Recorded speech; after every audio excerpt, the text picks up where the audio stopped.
Hello student, आपका स्वागत है।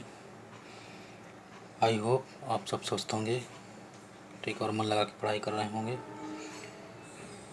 तो हमने पार्ट वन में हमने एसिड बेस की डिफिनेशन, ठीक है, उसके बारे में बताया, उसकी थोड़ी सी, ठीक है, डिफिनेशन बताई। पार्ट 2 में हम लोग, ठीक है, इंडिकेटर्स के बारे में पढ़े और सभी इंडिकेटर्स को पढ़ा, उसकी एसिड बेस की प्रॉपर्टी पढ़ी। अब हम लोग पार्ट 3 में पढ़ेंगे न्यूट्रलाइजेशन प्रोसेस। अब न्यूट्रलाइजेशन प्रोसेस क्या होता है कि जब हम लोग एसिड को किसी बेस के साथ रिएक्शन कराते हैं तो हमको सॉल्ट, वाटर और साथ में कुछ हीट रिलीज़ होती है, तो हम लोग इस प्रोसेस को बोलते हैं न्यूट्रलाइजेशन प्रोसेस। तो during neutralisation process acid base react with both each other and form salt and water and some amount of heat release, ठीक है। This process is known as a neutralisation process. Neutralisation process में क्या होता है, the process in which acid react with base, जो acid होते हैं वो बेस के साथ रिएक्ट करते हैं विथ इवोल्यूशन ऑफ हीट निकालने के साथ ही साथ वो फॉर्म होते हैं सॉल्ट एंड वाटर।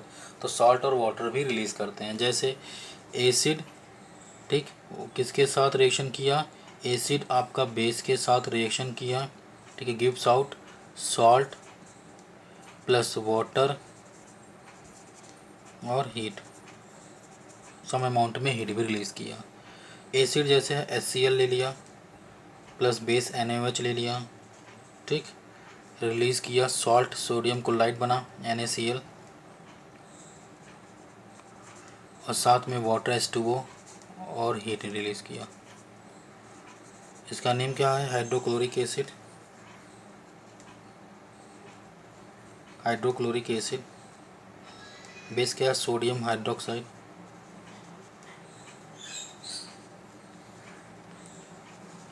ये सोडियम क्लोराइड, ये वाटर,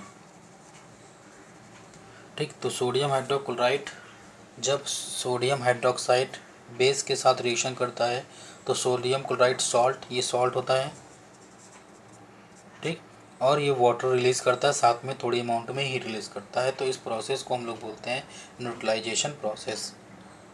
तो बात करेंगे, अब हम लोग बात करेंगे न्यूट्रलाइजेशन, ठीक है, इन एवरीडे लाइफ। तो हमारी लाइफ में न्यूट्रलाइजेशन की कौन कौन से तरीके होते हैं या कहाँ कहाँ यूज़ होता है न्यूट्रलाइजेशन का, उसके बारे में पढ़ेंगे। तो पहला है जैसे इंडाइजेशन में,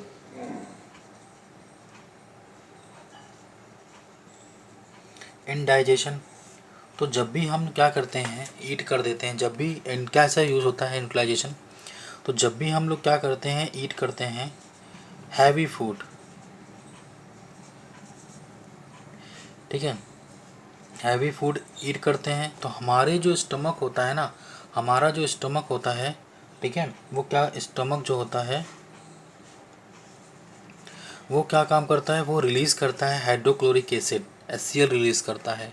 तो जब हम हैवी फूड कर लेते हैं तो इसकी जो क्वांटिटी ऑफ, ठीक है, तो ये HCl की जो क्वांटिटी होती है वो हमारे स्टमक में इंक्रीज़ हो जाती है।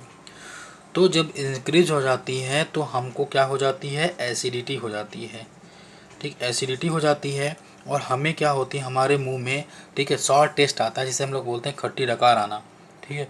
तो एसिडिटी जब बढ़ जाती है तो हमारा पेट क्या होता है, एसिडिक हो जाता है। तो उसको बैलेंस कराने के लिए हम लोग क्या यूज़ करते हैं, एंटी एसिड। तो एसिडिटी को ओवरकम करने के लिए, ठीक है, कम करने के लिए, हमको कम करने के लिए क्या मिलाते हैं, एंट एसिड। एंट एसिड का मतलब होता है एंटी एसिड। जैसे मैग्नीशियम हाइड्रोक्साइड, जिसे हम लोग मिल्क ऑफ मैग्नीशिया बोलते हैं, एंड बेकिंग सोडा, जैसे Na2CO3 सोडियम कार्बोनेट बोलते हैं बेकिंग सोडा।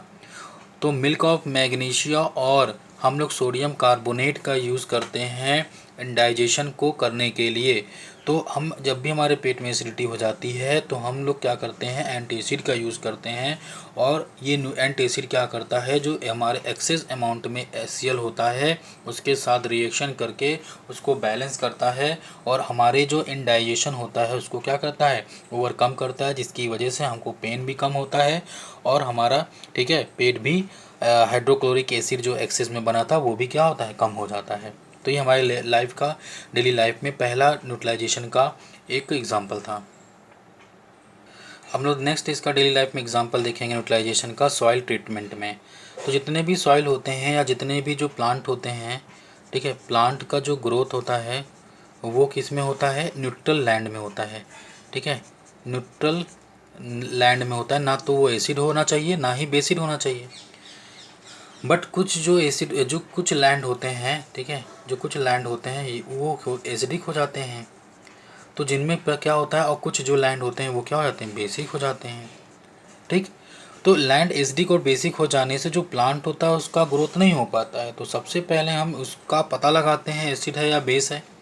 फिर हम लोग क्या करते हैं, उसको एसिड है तो अगर कोई लैंड एसिड होता है तो हम लोग उसमें कैल्शियम ऑक्साइड, ठीक है, जिसे हम लोग चूना बोलते हैं, कैल्शियम ऑक्साइड या ठीक है कैल्शियम कार्बोनेट, ठीक है, जिसे हम लोग चूना, ठीक है, कैल्शियम कार्बोनेट बोलते हैं, ये सब मिलाते हैं, चूना मिलाते हैं। और अगर मान लीजिए कोई लैंड हमारी बेसिक होती है तो अगर हम उसको न्यूट्रलाइज करने के लिए, ओवरकम करने के लिए हम लोग क्या करते हैं, ऑर्गेनिक ऑर्गेनिक क्या फर्टिलाइज़र या फिर ऑर्गेनिक मैन्योर, ठीक है, ऑर्गेनिक मैन्योर जो आर्टिफिशियल जो हम लोग घरों में खाद बनाते हैं ऑर्गेनिक, जैसे गोबर की खाद वगैरह, उसको मिला देने पर लैंड की जो बेसिडिटी होती है वो दूर हो जाती है। जबकि चूना, कैल्शियम ऑक्साइड या कैल्शियम कार्बोनेट CaCO3, ये Ca है, ठीक, कैल्शियम कार्बोनेट मिला देने से उस लैंड की एसिडिटी दूर हो जाती है। और इन दोनों ही तरीक़ों से एसिडिटी और बेसिडिटी को दूर करके हम लोग क्या करते हैं, लैंड को न्यूट्रल बना लेते हैं।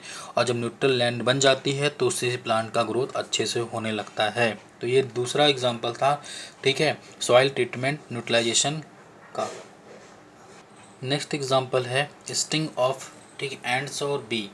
जब भी चींटियाँ स्टिंग करती हैं या फिर बीज काटती हैं तो जो एंड्स एंड बी जब भी हमारे अंदर, ठीक है, स्टिंग करती हैं, काटती हैं, तो इंजेक्ट करती हैं कौन सी एसिड, फॉर्मिक एसिड, ठीक है, क्या करती हैं, फॉर्मिक एसिड,